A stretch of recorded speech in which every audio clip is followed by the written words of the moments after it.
Среди снежной бури, когда ветер заметал следы за считанные минуты, пожилой мужчина услышал со стороны тайги странный, едва уловимый писк. То, что он увидел на заброшенной просеке, заставило его застыть от ужаса. Молодая волчица была намертво привязана толстой веревкой к перекошенному столбу старого кордона, а рядом, прямо на снегу, лежали ее крошечные детеныши, почти окоченевшие, едва живые. Кто-то обрек их на мучительную смерть и ушел. Но старик еще не знал, что это только начало, потому что уже этой ночью за волчицей придут те, кто считал ее своей добычей. Все случилось в разгар январской вьюги на окраине таежного поселка Лесной Перевал. 70-летний Егор Савельевич жил там один в старом доме. Много лет назад он потерял единственную дочь Лиду, и с тех пор в его жизни поселились холод, молчание и тяжелые воспоминания. В тот вечер он вышел во двор за дровами и уже собирался вернуться, когда снова услышал тот слабый, жалобный звук со стороны старой просеки. Поначалу Егор Савельевич решил, что ему показалось, но писк повторился. Короткий, пронзительный, почти безнадежный. Тогда он взял фонарь, натянул шапку поглубже и, сойдя с протоптанной дорожки, пошел в сторону леса. Снег проваливался почти до колен, ветер хлестал в лицо. Но чем ближе он подходил, тем яснее понимал: где-то впереди умирает кто-то живой. Через несколько минут он выбрался на площадку у развалившегося кордона и увидел страшную картину. У столба возле старого забора лежала крупная серая волчица. Ее шея была перетянута грубой веревкой так сильно, что под шерстью виднелись содранная кожа и кровавые полосы. Бока тяжело вздымались, лапы дрожали от боли и мороза, а в янтарных глазах, поднявшихся на него, было не бешенство, а усталость и немая мольба. Возле нее на снегу лежали 5 волчат, крошечные, почти не подающие признаков жизни. Старик сразу понял: кто-то специально оставил их замерзать в метели. Он осторожно приблизился. Волчица не оскалилась и не попыталась укусить его. Она только смотрела, и в этом взгляде было столько боли, что старик вдруг вспомнил свою Лиду в последние дни болезни. Тот же страх не за себя, а за тех, кого не успеешь спасти. Егор Савельевич вытащил из кармана старый складной нож и начал перепиливать задубевшую от холода веревку. Когда она лопнула, волчица тяжело рухнула на бок, словно последние силы держали ее только ради детенышей. Старик быстро собрал волчат, спрятал их под ватник, стараясь согреть своим телом, а потом с трудом поднял ослабевшую волчицу и, проваливаясь в сугробы, понес ее к дому. В доме было прохладно, зато не было ветра и снега. Он растопил печь, расстелил у стены старую шкуру и уложил на нее волчицу. Потом достал аптечку, оставленную ему когда-то бывшим фельдшером Семеном Ильичем, промыл раны теплой водой, обработал их и осторожно перевязал шею животного. Волчата тем временем лежали возле печи, завернутые в старый шарф. Сначала они почти не двигались, но понемногу начали тихо пищать и шевелить крошечными лапами. Это был знак, что они еще не сдались. Поздно вечером, когда буря только усилилась, в дверь неожиданно постучали. На пороге стояла Алина, молодая фельдшерша из местного медпункта.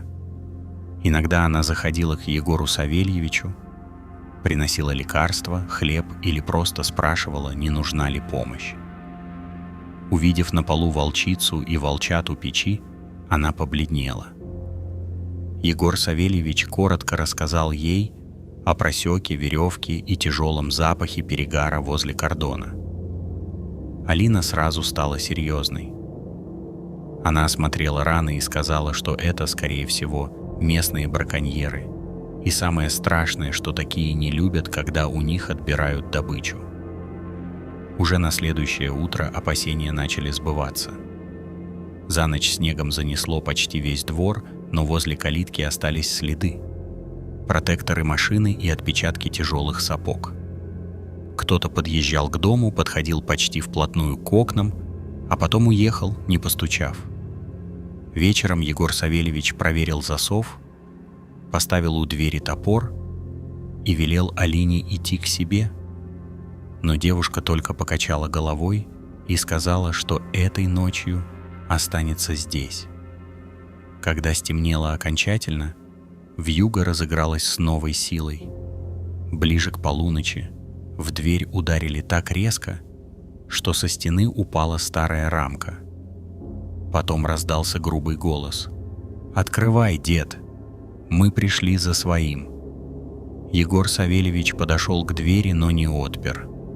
Через тонкие доски он услышал тяжелое дыхание нескольких мужчин и пьяный смех. Вскоре снова раздался голос. Хриплый, наглый, уверенный в безнаказанности. Это был Вадим Крутов, местный отморозок, которого в поселке боялись даже взрослые мужики. Он кричал, что волчицу они поймали сами, что это их трофей, и если старик по-хорошему не отдаст зверя, будет хуже. Егор Савельевич ответил только одно: «Проваливайте, здесь вам никто ничего не отдаст». За дверью послышалась брань, потом шаги стихли. Но тишина длилась недолго. Алина быстро собрала волчат в корзину, застеленную одеялом, и прошептала, что надо быть готовыми ко всему. Волчица, до этого почти неподвижная, вдруг подняла голову. Ее уши напряглись, ноздри затрепетали, а в глазах впервые вспыхнула не слабость, а дикая настороженность. И в следующий миг в дверь ударили чем-то тяжелым. Потом еще раз. На третий удар старый засов не выдержал, и створка с треском распахнулась внутрь вместе с клубами снега. В дом ввалились трое мужчин. Пьяные, озлобленные, разгоряченные. У одного в руках был металлический лом, у другого дубина, третий держал фонарь. Егор Савельевич схватил топор и встал между нападавшими и печью. Первый мужик рванулся вперед, но старик отбил удар ломом в сторону. Второй попытался обойти его слева, крича Алине что-то грязное, и девушка, прижимая к груди корзину с волчатами, метнулась к задней двери. В этот момент Вадим увидел на полу волчицу и, усмехнувшись, шагнул к ней, замахиваясь палкой. И тут произошло то, чего не ожидал никто. Ослабевшая, раненая, едва стоявшая на лапах волчица поднялась одним резким движением и молнией бросилась вперед. Серое тело врезалось в Вадима так, что тот отлетел к столу и с грохотом рухнул на пол. Его крик перекрыл даже вой ветра. Началась настоящая схватка. В тесной избе смешались треск мебели, удары, ругань, вой метели и отчаянное рычание волчицы, защищавшей своих детенышей. Егор Савельевич бился из последних сил, понимая, что отступать некуда. Один из бандитов попытался ударить его ломом в плечо, но старик подставил топорище и удержался на ногах. Второй уже занес дубину над волчицей, и именно в этот момент Алина, успевшая вынести корзину в сени и вернуться обратно, схватила у печи тяжелое березовое полено и со всей силы опустила его на голову нападавшего. Тот пошатнулся, выронил палку и рухнул на колени. Этого оказалось достаточно, чтобы пьяная уверенность незваных гостей рассыпалась. Волчица снова рванулась вперед, оскалившись уже по-настоящему. Егор Савельевич шагнул на них с топором, а Алина крикнула: «Пошли вон отсюда, пока живы!» И они дрогнули.